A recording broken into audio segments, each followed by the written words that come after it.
Hello, everyone. This is Lisa Levinson, Sustainable Activism Campaign Director for In Defense of Animals, here to present another Sustainable Activism webinar. We offer these webinars every month, the first Thursday of the month, with different guests each time. And this week, I'm very glad to announce that we have Ruth Hawe here with us, and she is famous, or well-known, I should say, for her concept of Vegantopia, which we're excited to share with everyone. And before we get started, I just wanted to let you know that this month, first, I hope everyone had a good Thanksgiving, a compassionate Thanksgiving, and we know we're right in between the holidays here. We offer an animal activist support group that happens once a month, and this month it will fall directly on Christmas Eve. So if anyone would like to spend their evening with us sharing and conversing about issues that affect animal activists, please join us. And I'll post a little link to be able to register for that. And then next week, we have a vegan spirituality online gathering, which will feature Lauren Mon, and she is a equine coach and also a vegan healer. So we hope that you can join us for that. And I'll post a link to our events page where you can sign up for both of these events. And I also want to let you know that the replay link for this webinar on Vegantopia will be sent to you via email. And you also can observe that or pick it up from our Facebook event page as well. So we will post the replays. We want you to have access to all of this great information.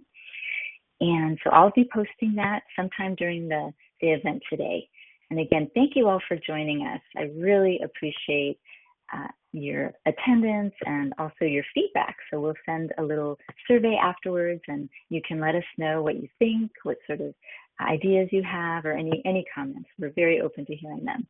This Sustainable Activism campaign is really to support you in all of your amazing work that you do for the animals. So we're very grateful to each of you for helping the animals and for being mindful of your own self-care and practices that increase community care as well.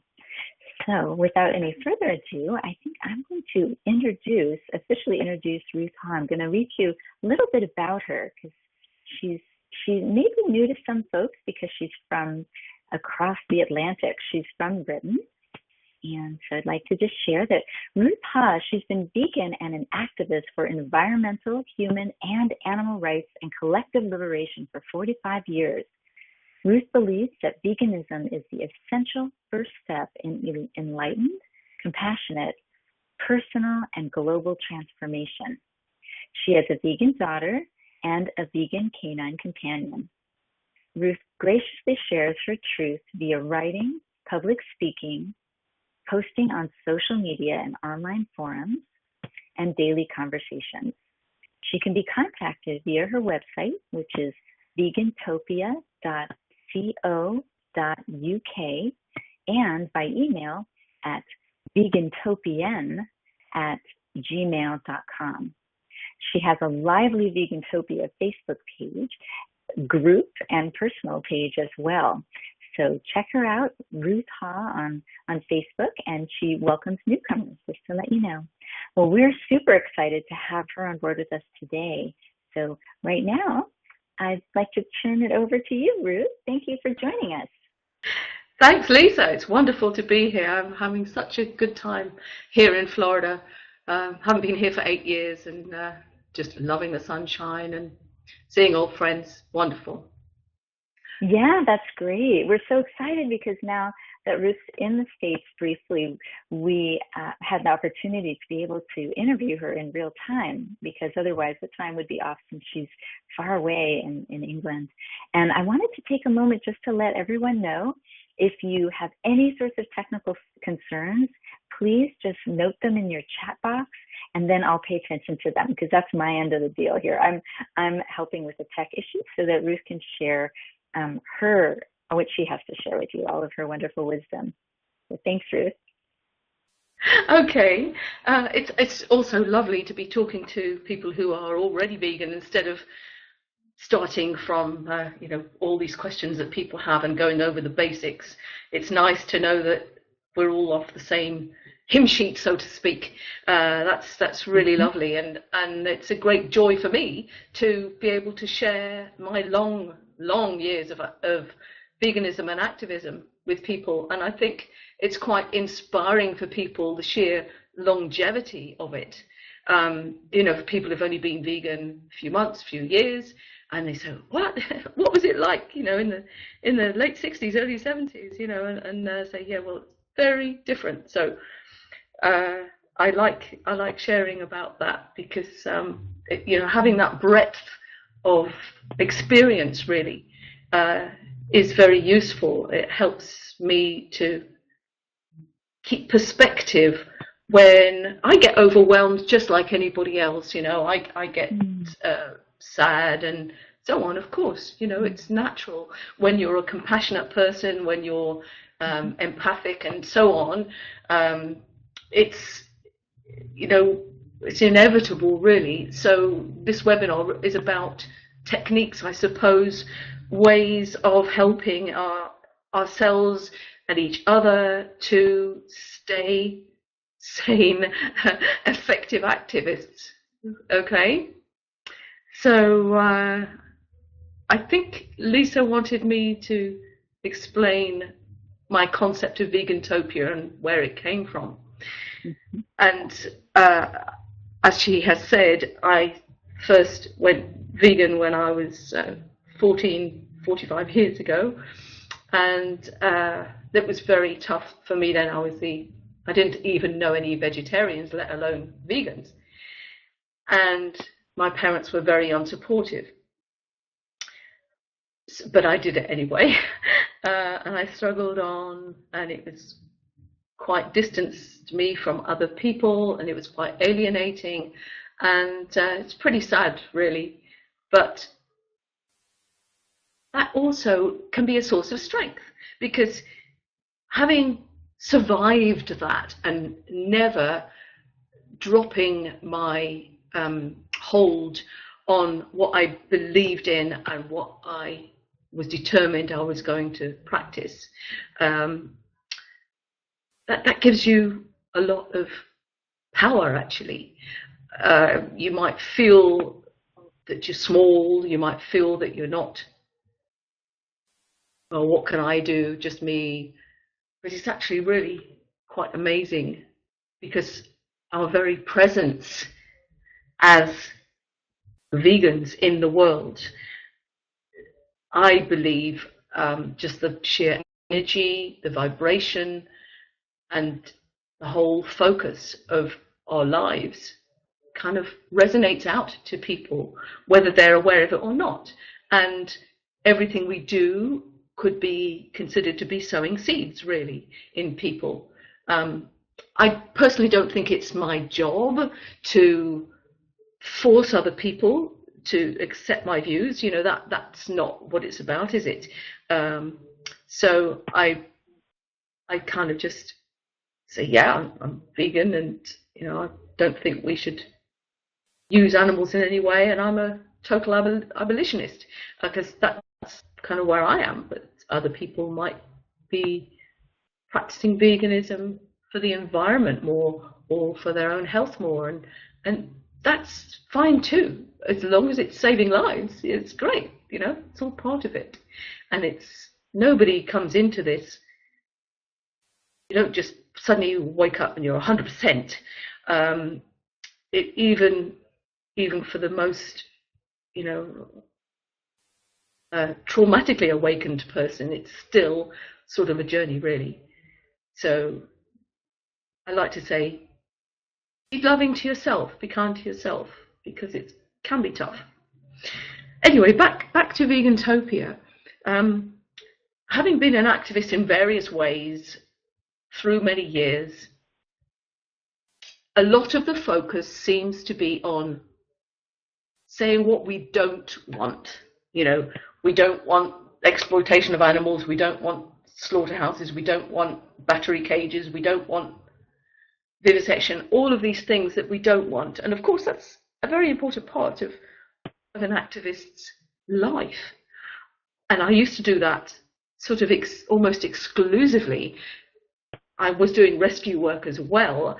And when my daughter, who is now 28, when she was very small, we were lucky enough to live in a large countryside cottage that had old coach houses and stables and some land. So I rescued quite a few horses, which were my passion from when I was the tiniest child, and also various beautiful creatures started to come our way. We called them liberated Christmas turkeys or liberated Christmas geese. So people who knew me and who had gone and done this rescue mission, and I never asked where they got them from, of course. That's none of my business. It was just, yes, you bring them, we've got a space for them, you know. So that was an absolute joy to share my life with these incredible creatures, each of which, of course, is a completely unique character, personality, and person being in their own right, as I'm sure anybody who's ever had an animal in their life, cat, dog, a bird, a horse, you'll know that they're as unique as you or I. So that was the way I used to be, mainly talking about what I didn't want. More recently, it kept kind of coming at me, or the way I put it, it was laid upon my heart by Spirit that it was very important to start focusing on what we do want. So giving time, giving energy, giving focus equally to what we do want to bring forth into the world, what we wish to manifest and see around us, the kind of world we want. And the word just popped into my head of Vegantopia, the utopia of veganism. And I thought, yes, has anybody else used this word? And I couldn't find it anywhere, so I put it on, it's on, what's it called? If you look up a word, Urban Dictionary, that's the word. New words that are coming into common usage. You can register them with this Urban Dictionary so that they actually are bona fide, recognized words. So if you look up in Urban Dictionary, Vegantopia, you will see it there. So that's really great. You know, it exists because it absolutely does already exist. Okay, I mean this on every level. Vegantopia exists. It's real. It's in my mind. It's in my heart. It's in my spirit. It's in my body. My body is this sacred vessel, this container of what I call the peaceable kingdom of Vegantopia. And the ground on which I stand, my home, these are territories of Vegantopia. And I share this with people when I give talks, that if you want to embrace this, if you're vegan, then you too are a Vegantopian. When I was welcomed on Lisa's talk last week, I sang a song, We Are Vegantopian. And yeah, that to me is very important, that we give this time and this energy and this focus to what we do want. So back to activism and preventing burnout, really. I know a lot about burnout, let me tell you. I'm quite relentless on myself. I cannot ever let a day go by without doing something towards activism,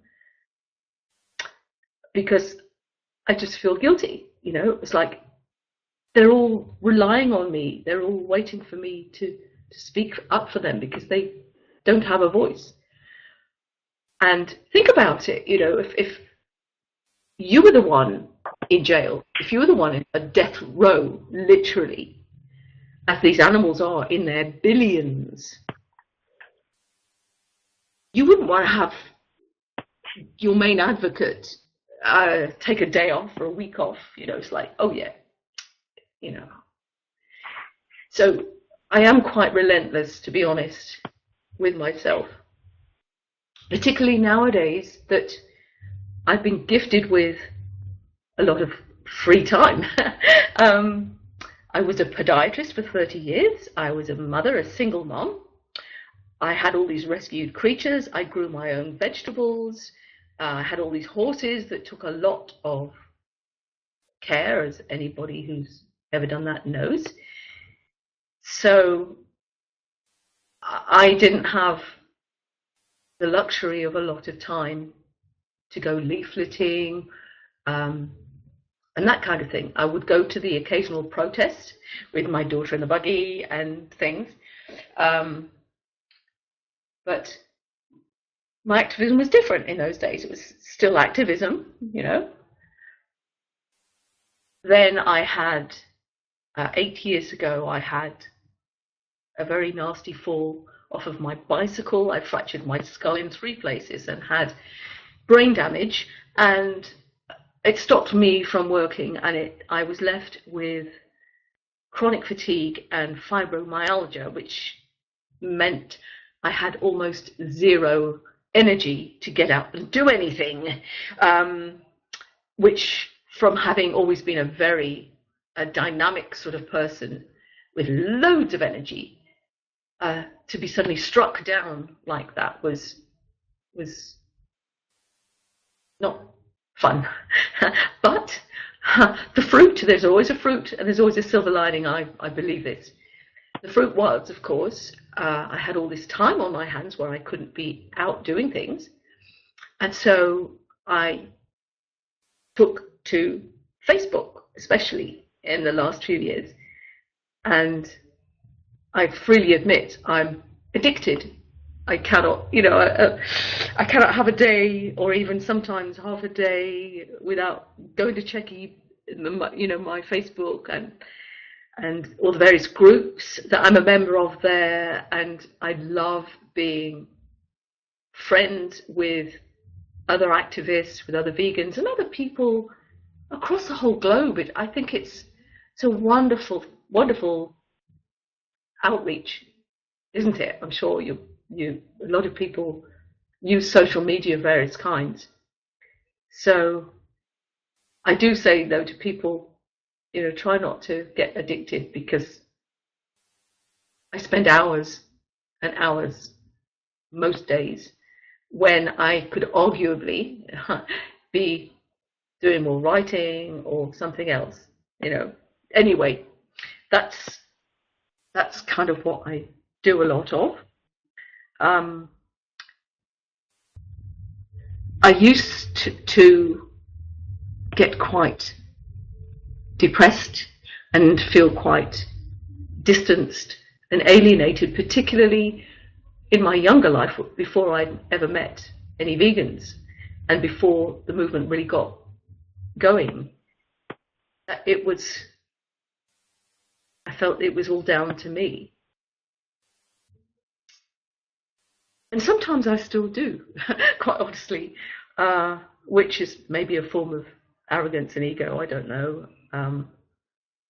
Just to let you know that it's not uncommon, I think, among passionately activist people. We're very driven because we care so very much. And, you know, we want it yesterday.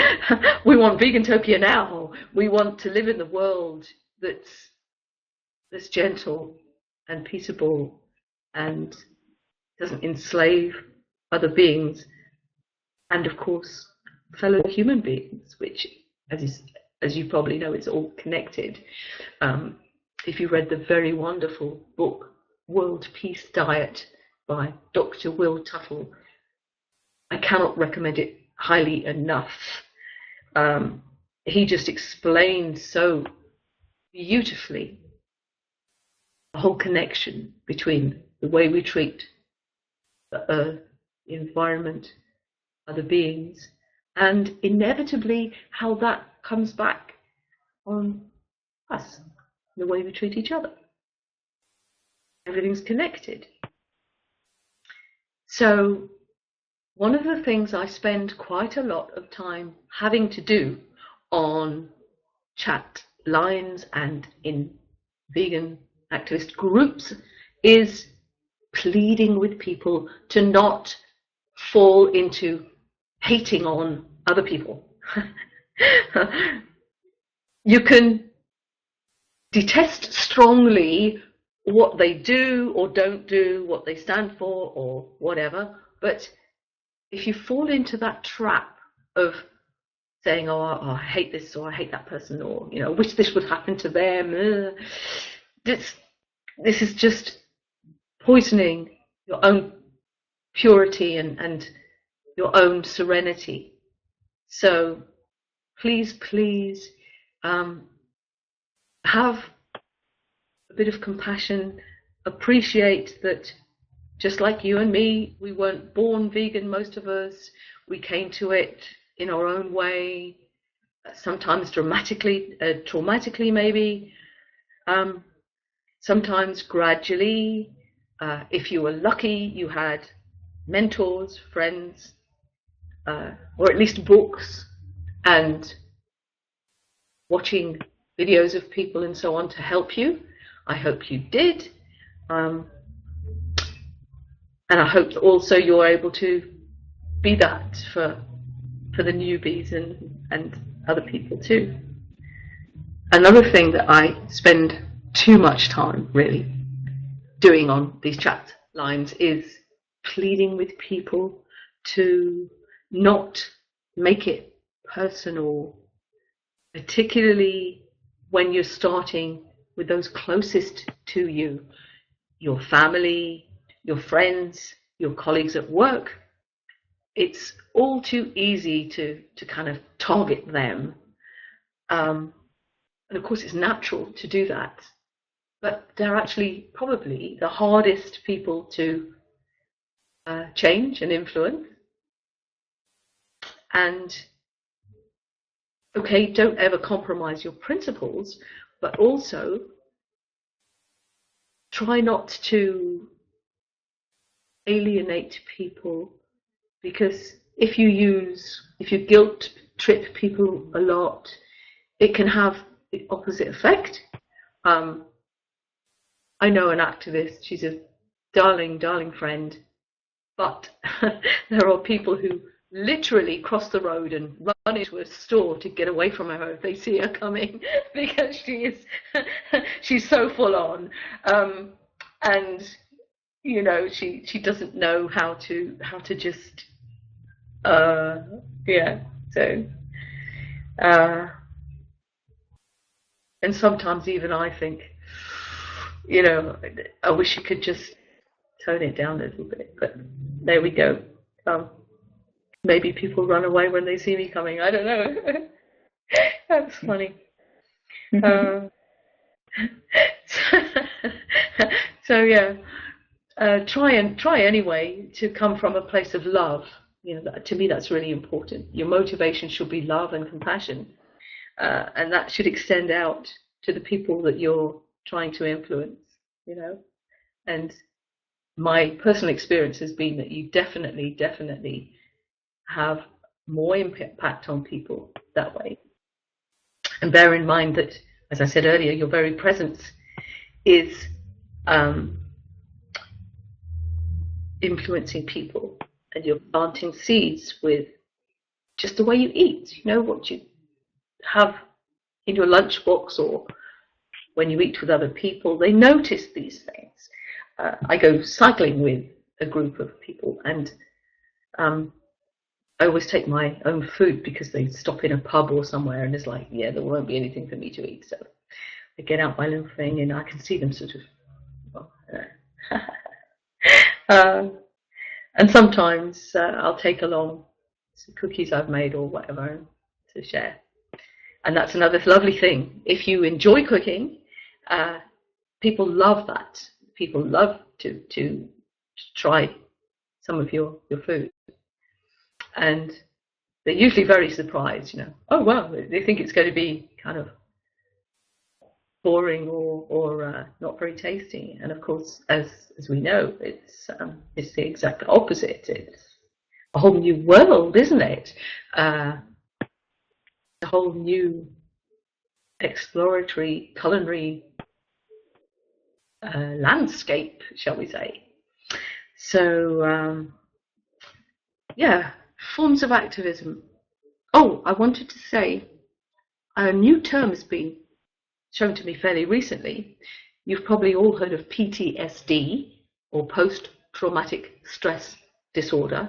Well, there's something called STSD, which stands for secondary traumatic stress disorder. And that is what happens when someone is a witness to violence, rather than having the violence done to you personally. If you witness it, that can cause you great lasting trauma. So, for example, if you watch Earthlings, it's so heartbreaking and it's so distressing.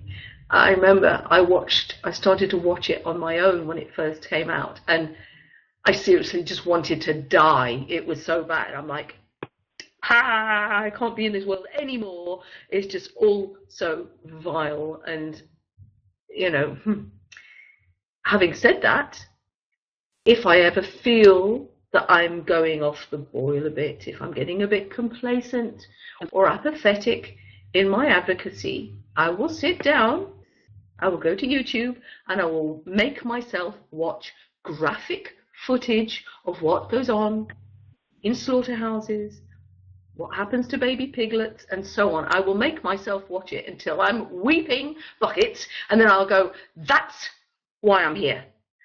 That's my purpose in life, to do something for these innocent, beautiful creatures.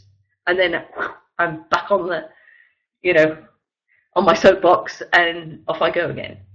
But this balance between being really in despair, if you're not careful, you're actually adding more distress and violence into the world. If you're violating yourself, if you think, oh, I've got to watch this, you know. I mean, I often say I need to witness things, so I make myself watch them, but I don't often post really graphic stuff on Facebook, because so many people have said, Ruth, I can't watch this. It just depresses me. And this is fellow vegans. And it is distressing. And some of my Facebook friends, it's almost relentless. Nearly every post is you know, so dark. And I make a big effort to seek out positive things, spiritual things, beautiful things, uplifting things, to intersperse between the kind of heavier stuff and the petitioning, so that people don't get alienated and unfriend me, because that, you know, that wouldn't be what I'm doing. The other thing I think it's important for you to hear me say is never, ever give up hope. Never. Okay? There's always hope. While there's life, there's hope. And as I said a couple of times already today, I've been doing this for 45 years, and I have seen massive progress in terms of people waking up, people coming to compassion and enlightened understanding, and elevated consciousness, all this wonderful awareness, and of course, way more people becoming vegan, which is such a joy. It's also brilliant because there's all these vegan food options now, which there never were when I was young. I had to make everything from scratch, including bread, because you didn't know what was in it. It could have had milk powder in it, whatever, and I didn't trust, nothing was labeled back in those days. So, never give up hope, please. Veganism is the fastest growing social justice movement on the planet. Okay? So think about that for a minute. The fastest growing social justice movement on the planet. Veganism. Just let that filter in, and just hold that to your heart and let that nurture you a bit. Okay, you're part of this wonderful, wonderful movement that's sweeping the planet. You can get vegan food everywhere now, just about, and people know what the V word means, which they didn't. They certainly didn't when I was at uni, when I was in my 20s. What's a vegan? So yeah, that's. Now, what else did I want to say? Different forms of outreach, different forms of activism. You don't need to be able or willing to stand up and speak to other people. Some people can't do that. They get nervous. They don't feel capable of doing it. Well, great. You don't have to do it. Carry some leaflets in your bag. If you don't want the confrontation of handing them to someone, just leave them. Leave them in your workplace. Leave them on a bus, on a train.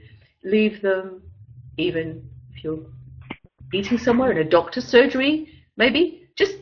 I always carry a few. And a lot of these animal charities, like Viva, who I'm a speaker for, they will send you free leaflets. Or you can, if you've got access to photocopying, you can go on their website and print off loads of the leaflets that you want. So that's a great way, to reach people.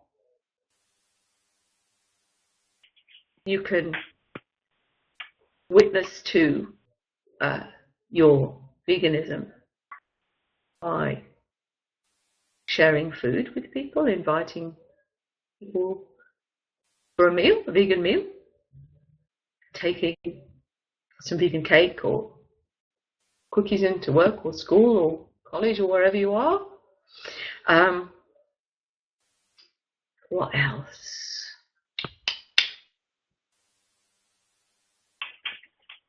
Well, back to thinking about Vegantopia and bringing it into manifestation, shall we say. If we act as if Vegantopia already is, and then we're just removing, we're clearing the ground, so to speak. So whatever you do towards that, it could be working with a wildlife organization, or to clear some ground around where you live for wildlife to be in, or working in your local environment to raise awareness about the needs of other beings. This kind of thing, this is all helping. You could use, if you're a musician or an artist, you could use your art. Oh, speaking of which, I've started doing Zen doodles, and Lisa said it would be okay if I held a couple up for you to see.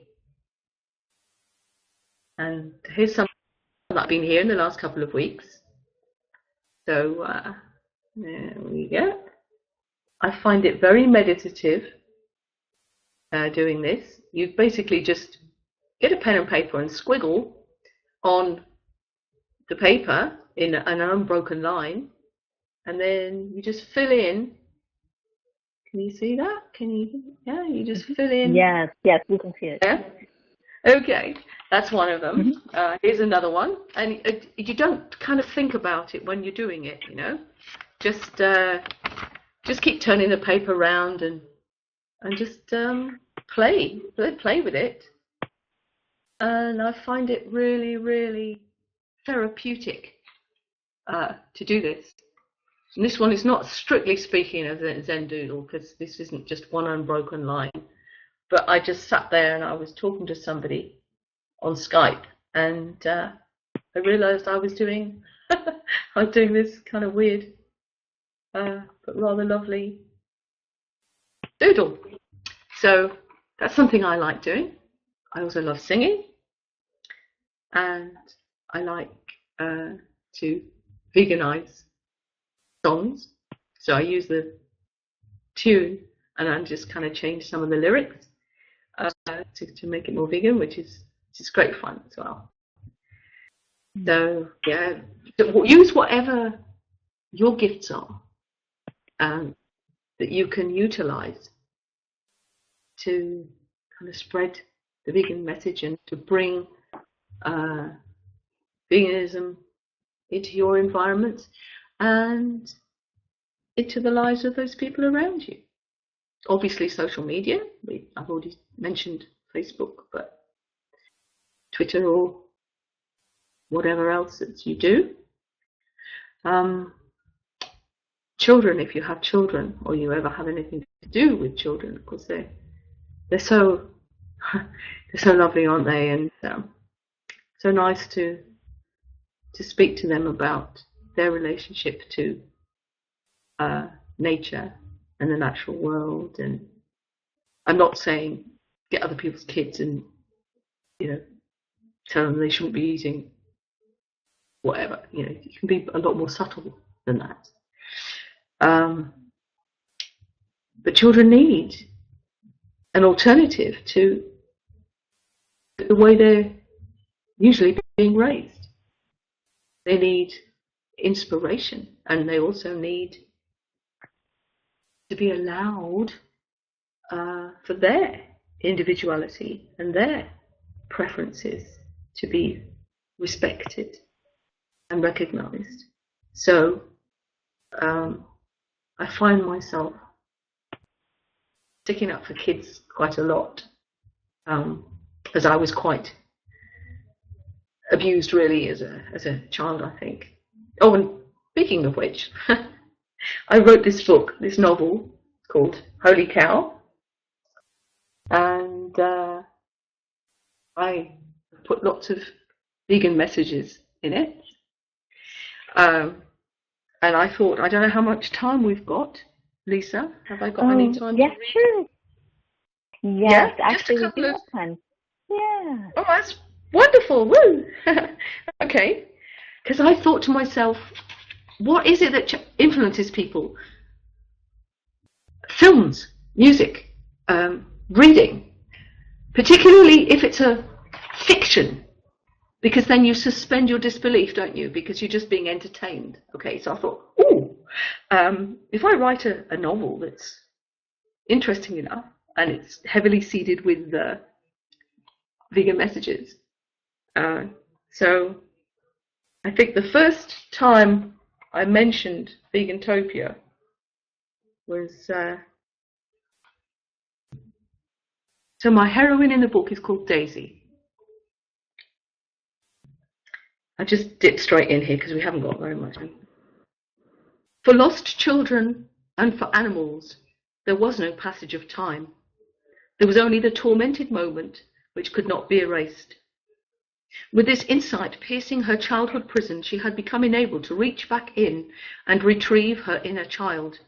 It felt literally like becoming more whole and alive than ever before, empowered, at peace, and safe.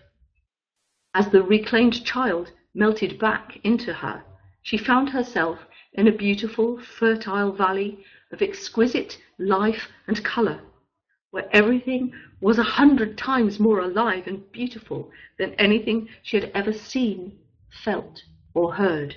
Heard! There was a perfect sound, like a gong tone, resonating through and with and around her, so loud and low, yet so high and soft. It was almost invisible to her ears, yet all her senses were picking it up. All her senses were exchanging with one another. Not just senses, she was feeling in a total body-mind way. She was able to see all around her without turning her head, and she felt what lay over the horizon as if she knew this place intimately. The meditation cave up there on the mountainside, for instance, the mere thought of which would transport her there effortlessly. She knew this place. The clear light bathed her, so pure and sweet. She had been here before. It was intimately familiar to her. Where did you just go? Jean's angelic face smiled at her with such kindness that it lifted her heart, like 1,000 butterflies, all taking off at once from a single point of restfulness. Vegantopia, replied Daisy, with a beatific smile, as tears of joy came unbidden from the corners of her eyes. So that's the first time I mentioned the word Vegantopia. And it was a little flashback that happened to Daisy when she was with her friend Jean, who's a therapist. And there's another little bit here where she is with her best friend, Brian. And Daisy is waxing on about the way the world she wants it to be. And there was no more killing on the holy mountain. Every lake a sacred swimming place, and all the water safe to drink. Let's pretend we're already there, Brian, witnessing the emergence of Homo lucidus, the dawn of humane beings. Some things have to be believed in to be seen. And so they lay on their backs next to one another with their eyes closed. I see a healing chamber made of crystal, open on 3 sides. It's on the flank of a hill, surrounded by purple heather and bright berry bushes. The sun filters through from above, and a pure stream bubbles up from beneath the earth. Daisy begins. Under the chamber is a vast network of caves, whose walls glisten with deep green moss and delicate ferns. Deeper in there are carpets of fungi between the rocks, and limpid pools of mineral-rich water. In the centre, there is a hot spring surrounded by smooth rocks. So together the friends weave a colourful, multidimensional tableau with their minds and imagination. Yet it feels more like a memory of some long-lost paradise. Maybe it is. So one last little bit. Where are we? Page 85.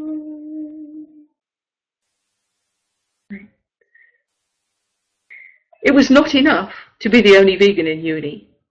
For her, veganism was actually the least anyone should be doing.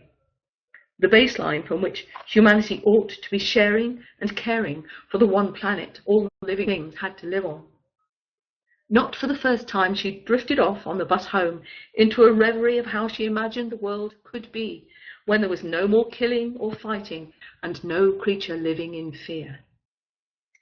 It was a place so idyllically perfect and exquisitely beautiful, she almost fainted. Each butterfly and bird was not merely going about its business, but somehow responsive to her noticing them.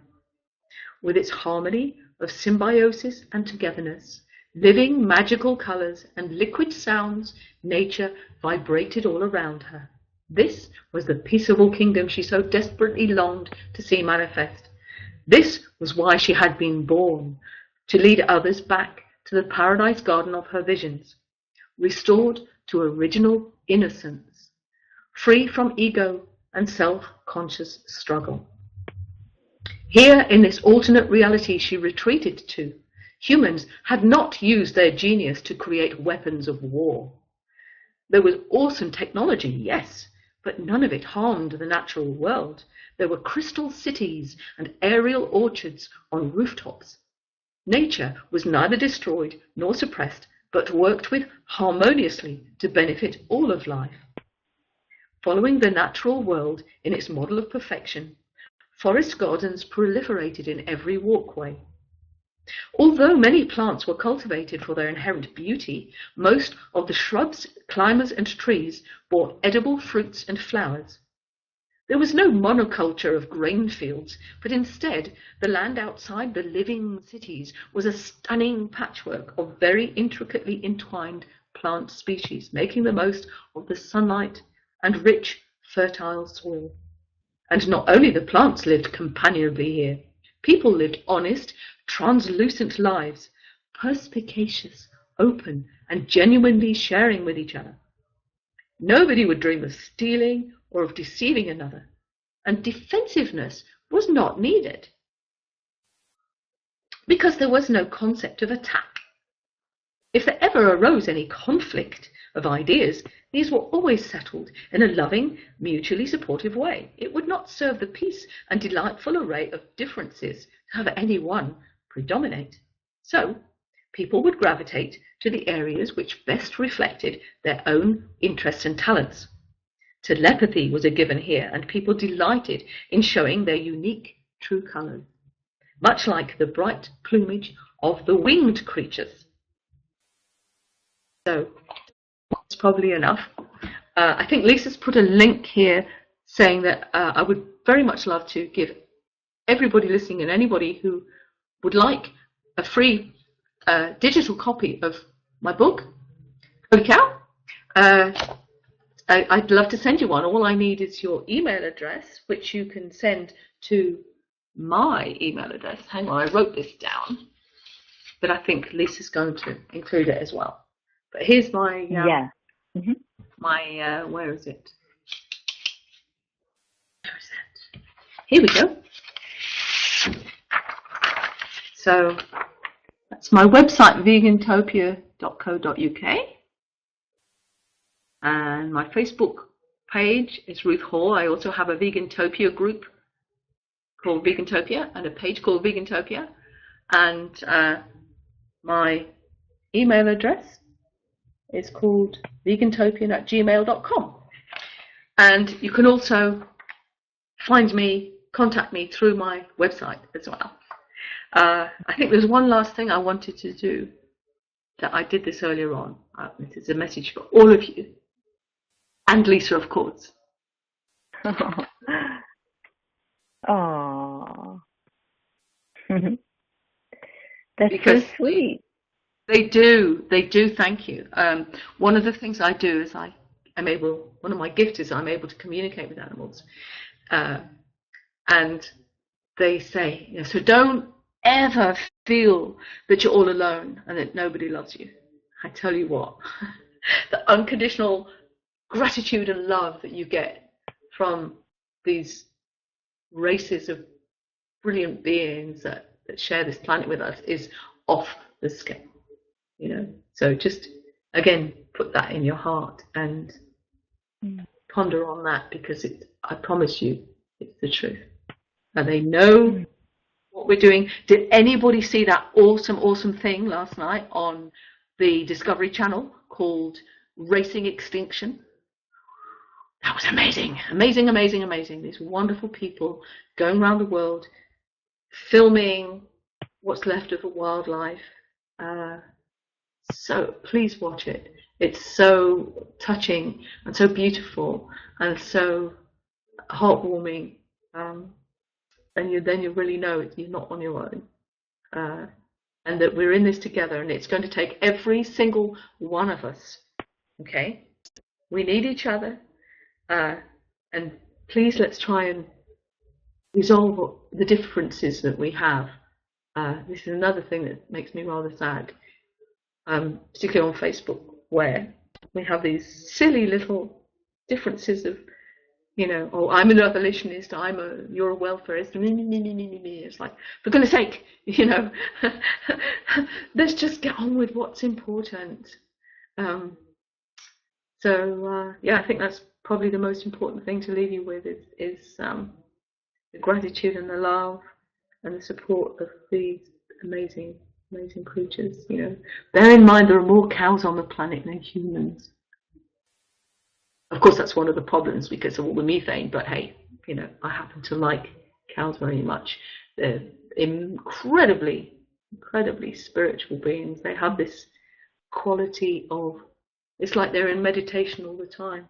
So when I write about it in Holy Cow, that I literally do have this compulsion. If I ever go past cows in a field, I want to just climb in there and just lie down and have, they all come around you and it's just like, wonderful. Yeah, hence Holy Cow. So there we go. Are we sort of up to time now? I'm just seeing we've been. It's 8 minutes to 9. I wanted to just chime in here for a moment and thank you so much. I really enjoyed hearing lines from your book, and I'm looking so forward to reading it.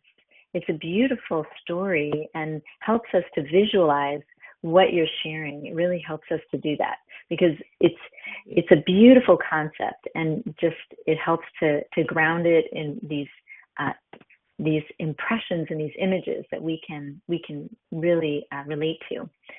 And I was wondering if you might be open to people we have time for a couple of questions if anyone would like. Absolutely. I'd love that. Okay, yes. Great.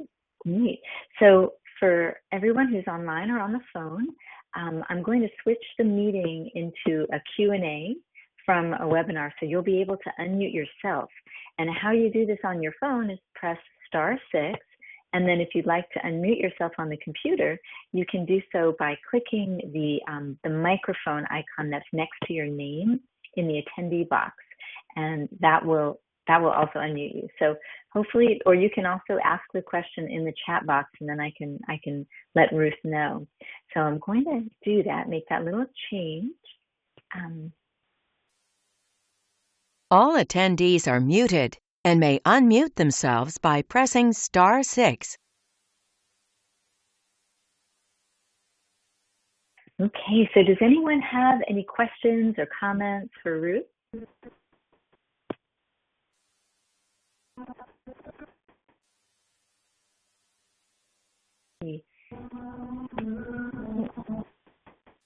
I'm hearing a little sound coming from one caller.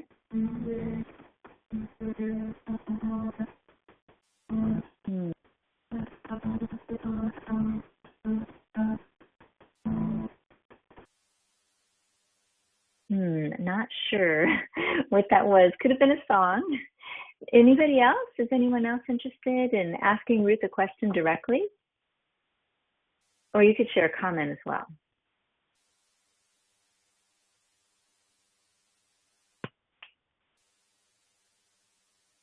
And for some of you, another way to do this is we have this interact button. If you raise your hand on the interact button, then I can also unmute you if that's a little challenging to figure out.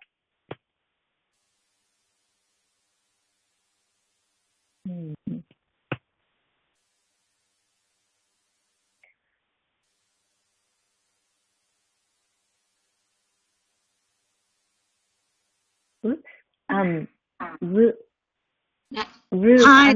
Hold on one. I think somebody's trying to say something. Let's see. Is that Lisa, Suzanne? Yeah, this is Suzanne. Hi. Ruth, I thought that was interesting, your point.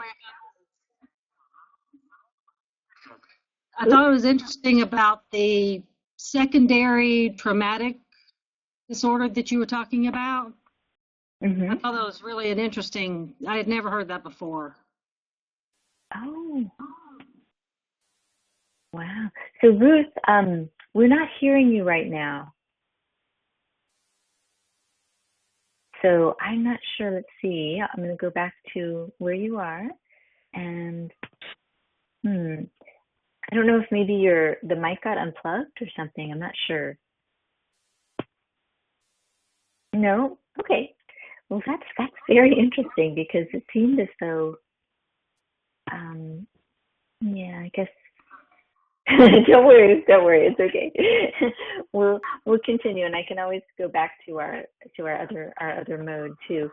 So thank you for sharing. I noticed, we really appreciate your comments. So was there? I mean, I think secondary stress disorder is a very important issue that we have to deal with as animal rights activists, and that's part of why we have our sustainable activism campaign. We really focus, a lot of our webinars are on different methods to handle and to manage our feelings around the STSD that she was talking about, the secondary stress disorder. And there also are even books. There's Trauma Stewardship, which is a wonderful book that goes into detail about healthcare providers and also others who are in healthcare or caring professions, just like animal activists who are always caring for animals and caring for others, how we suffer from some of these similar symptoms to burnout and some of the traumatic symptoms from people who actually experience trauma themselves. So that's another good book to pick up. But I'm so excited to actually read The Holy Cow, and I love to spend time really filling in the blanks in terms of what we want to create in the world, because I think that's an important way to create a blueprint. And once we think that and believe and have a clear vision of what that's like, especially for Vegantopia, I think that will help us to manifest that on Earth. And as Ruth said, it's already manifested. It's really just revealing what is already here. So there is a question here in the chat box I'm going to share, and I don't know if Ruth will be able to answer it, but we'll give it a try. Okay, Jennifer's saying that she's struggling with her mic. So how to speak to children about veganism? Her niece is age 7, and she understands that her husband and her are vegan, but she wants to engage her niece a little more, to question things herself. And she's wondering, how can she do that without offending her parents? So let's see. Now, Ruth. Okay, let's see. Unfortunately, we're not able to hear you right now. Let's see here. I wonder, because it looks like you are unmuted. I'm going to just mute you and unmute you quickly, Ruth, because that way it might doing that just to see. And you can answer the question. If not, I'll chime in with the question too. So,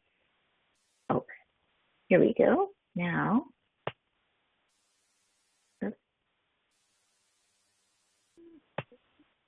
there we go. Okay, so Ruth, are you there? Let's see. Oh, okay. I think that she might have got bounced off. So I'm going to respond to your question, Jennifer, so that you can have an answer. And also, one thing is that Ruth is very available via social media and also through her email, which we sent a couple of times. So I encourage you to ask any direct questions. If you're having any technical issues and can't respond directly during our show, you can certainly contact her outside of here. But it is a really nice when speaking with children to be positive and encouraging about veganism, and to there's a great book, another book that's directly for children. It's also by a woman named Ruth, and it's called Vegan is Love. And I enjoy that book because it's colorful. She's an illustrator, and she has a lot of, yay, Ruth is back. She has a lot of colorful images in there, but she also believes that children they can hear the truth. And of course, she shares it in a very compassionate way, and in a way that I think explains what's going on and why we've decided to be vegan without delving too into the graphic details. So Ruth, do you want to try answering that question? Oh, I don't think we have your voice, but we have your webcam, which is fabulous. It's so nice to see you. So what I've encouraged folks to do, oh, that's okay. We did very well. We had your voice for the most of the webinar, and I know our time is running short, but what we'll do is we will make sure everyone who's online and anyone who registered for the webinar will send Ruth's contact information, including all of the Facebook links, and that way you can ask the question directly to her. But I do recommend picking up Vegan is Love and even just reading that to your niece, and I think that even perhaps bringing her to a sanctuary, spending time with her with animals and in nature, going on a hike, just talking about how much you love nature and appreciate it, and how every creature is valuable. So if you're with your niece and you see an ant or you see a spider, instead of shrieking and running away, maybe even taking a look at these animals and engaging your niece and saying, wow, I wonder what they're thinking right now, or I wonder what it's like for them, to kind of give them that idea that empathy is important, that we can take a moment and extend our circle of compassion by participating in that empathy play with them, imagining what they could be thinking, what they think, how they might be feeling, and so there's some different ways to do that. Even if you're on a hike, you can take a little micro hike by looking at an area that's maybe 1 square foot and try to find all the living beings in there, and then engaging your niece in dialogue. So there are many, many ways to do this. And I encourage you to reach out directly to Ruth, and also to check some of the resources. Like children's books are wonderful. There's more and more vegan children's books, which I think are a great way to explain veganism to anyone. So let's see, I think I'm just gonna see if anyone else had any other questions in the chat box, and I do apologize for us for not having Ruth's voice through the end, but we have her spirit with us, and we also have her energy. So thank you so much, Ruth, for being part of this webinar today.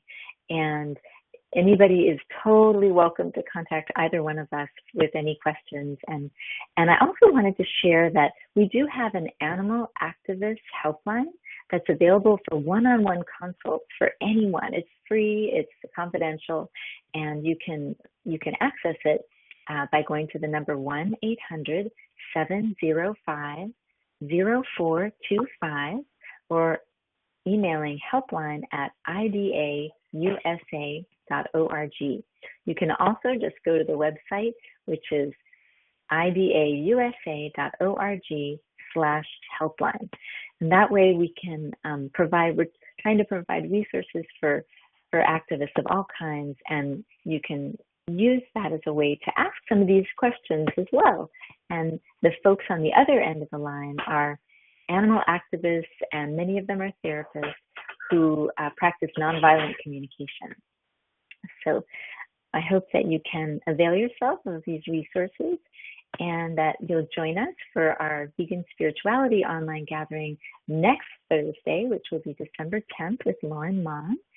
And then also, if you'd like to spend some quality time with other vegans on Christmas Eve, you're welcome to join us for our Animal Activist online support group. So thank you all so much for joining us, and especially thanks to Ruth for sharing your heart with us. I really felt like we were having a heart-to-heart conversation, and enjoyed all the visuals that you shared, from your doodles to the images from your book. So thank you so much. And thanks to everyone. I hope that you have a lovely evening, and if you'd like to unmute yourself for a large goodbye, you can do that, and we'll just say goodbye on the phone. And also to Ruth, Suzanne is wanting to say thank you to Ruth. She says, you have such a special and kind heart, and she thanks both of us. So it's a delight to have all of you with us as part of this webinar, because we are a community, and being able to receive your comments and hear you is very encouraging and reassuring. So we are entering Vegantopia together. So, yay! Thanks so much. Have a wonderful evening. Enjoy the rest of your journey, Ruth, in beautiful Florida. And thanks to all. Hope you can join us next month for our next webinar. And that will be on the beginning of January. We're going to focus on nonviolent communication. We'll have Tara Gardner, who's a nonviolent communication educator, with us in the very beginning of January. So hopefully you can join us then. Stay tuned. Bye, everyone. Have a wonderful evening. Bye. Bye. Thank you, Ruth, and everyone. Oh, thanks so much. Good night, everyone. Good night.